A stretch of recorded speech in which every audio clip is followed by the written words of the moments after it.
is with Ukrainian backing. Typically, the EU abstains.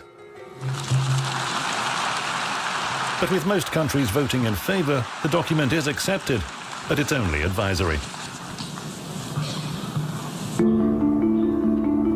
Peter Kuznick, a writer and history professor at the American University in Washington, summarizes the USA's official position.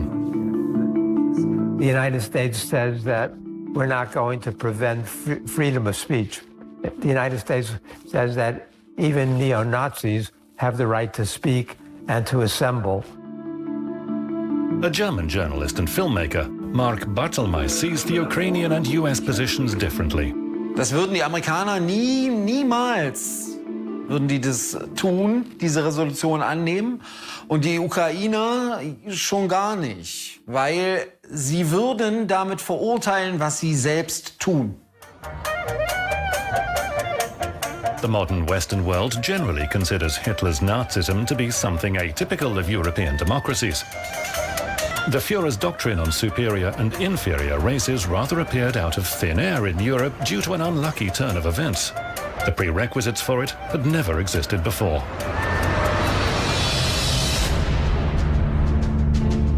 But here's the pre-World War map. The UK had colonies in Africa, India, China, the Commonwealth of Australia, Asia, North and South America. France had captured half of Africa and half of Indochina. Belgium possessed Congo. Germany had colonies in Africa, Asia, South America, and Oceania. Italy established colonies in Somalia, Ethiopia, Libya, and Eritrea. There were Spanish colonies in South America and Africa. Portugal occupied colonies several times its own size and population. The USA also kept up with the Europeans. And so, by the early 20th century, most of the world was divided between a few colonial nations. What was going on in the colonies is well known and documented. Millions of ruined lives. Slavery. Ruthless and remorseless exploitation. A former British diplomat, professor of political ideas and author, William Mallinson has studied Europe's colonial system and the reason for its rise and fall. Only one main thing is important for Nazism, internationally speaking, and that is that nations or that states that are allowed to do anything are the master races. And then you have the minor nations who are the slaves. For the Europeans, the slaves were Indians, Africans. For Hitler, they were Jews, Gypsies, and Slavs. Nazism is truly convenient. It's a cynical justification for wiping out so-called inferior races and shamelessly robbing them at the same time. Long before the Third Reich appeared, Nazism had been common in the West. There is only one sane and logical thing to be done with a really inferior race, and that is to exterminate it. H.G. Wells, English author. All these racial ideas and anti-Jewish ideas were circulating everywhere in Europe, and this led or helped to so-called justify the grabbing of other people's resources around the world, including what is today the United States of America. And has anything altered? Only the colors. I do not admit, for instance, that a great wrong has been done to the Red Indians of America.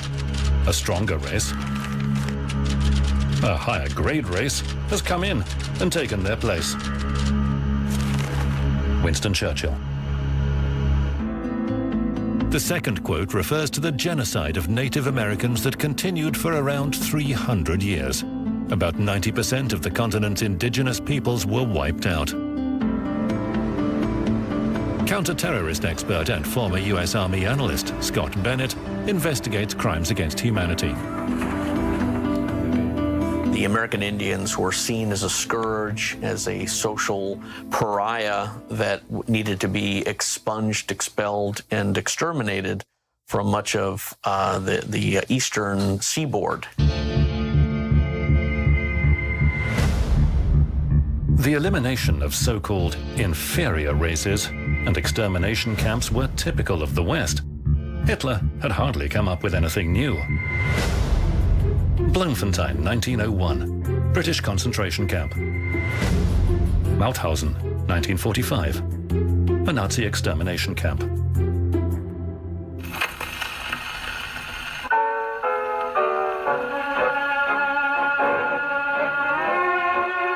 The Western world did fairly well, living off exploiting its colonies.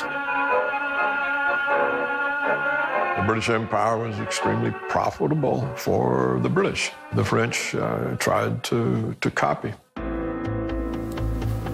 In his books and articles, Paul Craig Roberts, professor of economics and well-known journalist and former US Assistant Secretary of the Treasury for Economic Policy, analyzes the economic factors destabilizing the world. I don't think that we can attribute European colonialism to anything other than money-making. The sun never set on the British Empire. The colonies were everywhere, and this empire is far, far older than the Nazis. I like the British people. Their colonial policy was unthinkable. Adolf Hitler. Fascism is always attributed to the Third Reich, without mentioning how other countries contributed to the idea. System des Faschismus, Staatsräson. Der Begriff Faschismus geht auf den italienischen Begriff Fascio zurück, was so viel wie Bündel bedeutet. Also die Bündelung von Macht, wirtschaftlicher und politischer. Halb Europa war faschistisch. Franco in Spanien, ein rein faschistisches Regime. Portugal war faschistisch. Rumänien war faschistisch. Ungarn war faschistisch. Frankreich hatte eine faschistische Kollaborateursregierung, die Vichy-Regierung. Deutscher Faschismus während seiner Entstehung sehr stark auch unterstützt worden aus den USA.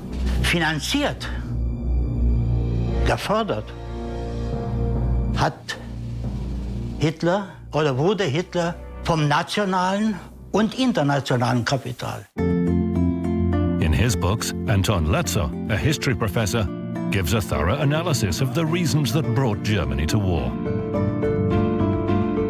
Die deutsche Industrie, vor allem die deutsche Rüstungsindustrie, wurde aufgebaut mit Hilfe der amerikanischen Monopole.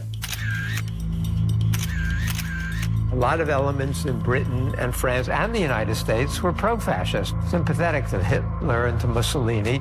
American business was in bed with the Nazis throughout most of the 30s and into the early 40s.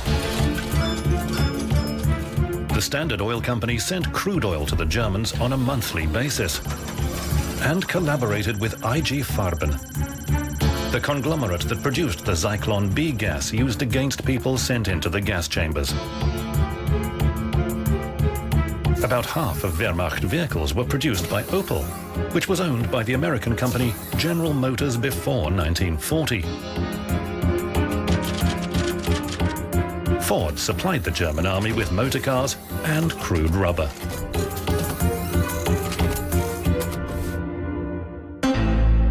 In July 1938, for his support of Nazi Germany, the American manufacturer, Henry Ford, received the Third Reich's highest possible award for a foreigner, the Order of the German Eagle. Hitler sagte 1931 über Ford, ich zitiere Hitler, ich betrachte Henry Ford als meine Inspiration. Und Himmler 1924 schon.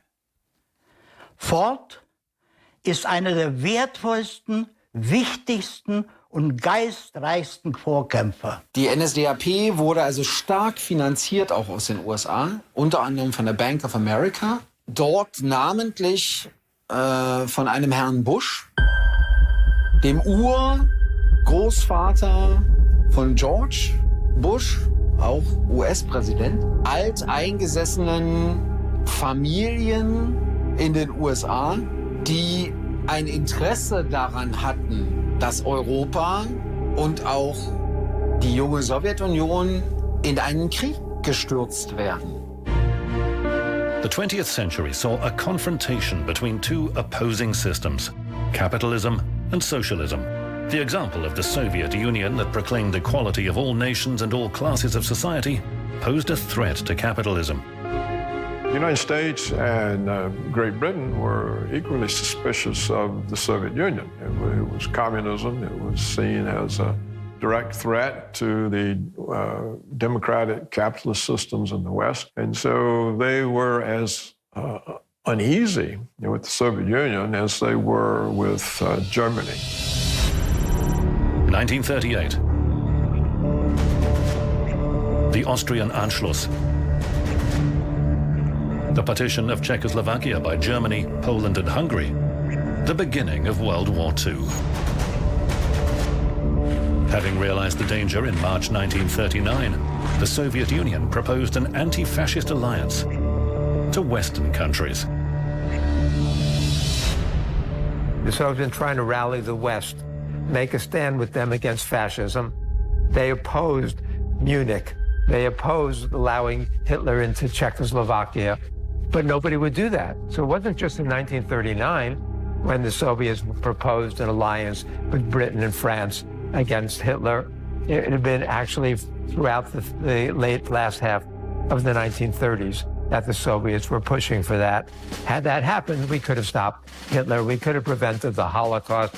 We could have prevented World War II, because Hitler was weak and knew he was weak, and he was bluffing and assuming that the West was not going to stand up to him, that the West was hoping, and many elements in the West were hoping, that he was just going to go east. And so in the 30s, the Soviets are the ones who are most strongly opposed to the Nazis.